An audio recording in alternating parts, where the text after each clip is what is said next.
Guys welcome back to అన్నెట్ new video. ఇవాళ మనం చేయబోతున్నాం చేపల పులుసు మాట. ఇది మాట చాలా బాగుంటుంది. మ్యాక్సిమం చూస్తారు కదా మీరే. అండ్ చాలా మంది వీళ్ళకి ముందు సో ఛానల్కి సబ్స్క్రైబ్ చేయండి అండ్ లైక్ కూడా చేయండి. సో బాగానే సపోర్ట్ చేసినట్టు చలో వీళ్ళకి వెళ్ళిపోదాం. ప్లీజ్ డ్యూ చలో. సో ఫస్ట్ అయితే మనం చేయాలి. ఫస్ట్ అయితే మీరు ఉల్లిపాయలు మిరపకాయలు ఉంటాయి కదా, ఫస్ట్ ప్లేట్లో ఉంచుకొని వేసుకోవాలన్నమాట. వేసుకొని మనం పిసకాలి. పిసికితే ఆటోమేటిక్గా సో మనకి ఇది అవుతుంది.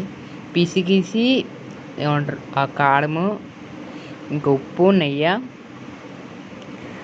దాని తర్వాత చేతులతో ఏమంటారు కలపడమే. కలపాలి. పిసికిసి అదంతా కాదు కానీ కలిపితే అయిపోతుంది అన్నమాట. మ్యాక్సిమం ఒక 2 నిమిషాలు చాలు. 2 నిమిషాలు అయితే ఆటోమేటిక్గా అయిపోతుంది. సో అది అలా కలపండి. మొత్తం అంతా ఆడియన్స్లాగా వచ్చినట్టు చేసేయండి. ఇవాళ మనం చేయబోతుంది చేపలు పులిస్తే.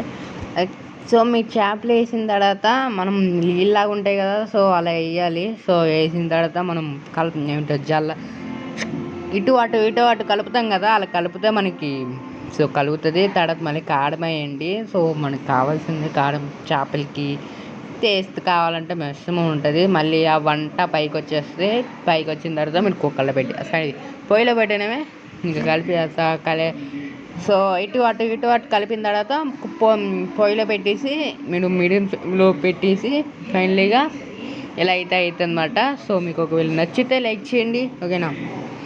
సో ఇది చేపల పులుసు. మీరు కొత్తమేడ కూడా వేయచ్చు లుక్ కోసం, బాగానే ఉంటుంది. ఒకవేళ మీకు వేసుకోవచ్చు, నీ ఇష్టం. సో మీ ఇష్టం అన్నమాట. సో చూసుకోండి. అండ్ కొత్తిమీర అయితే మేము ఎక్కువ వేసుకోవడం, తక్కువ వేసుకోవచ్చు. ఎందుకంటే ఎక్కువ వేసుకోకూడదు, తాడే లుక్ కోసం బాగుంటుంది. ఇదిగోండి ఇది చేపల పులుసు. మీకు ఒకవేళ నచ్చితే like share subscribe next food వీడియోలు కలుసుకుంటాం. బాయ్.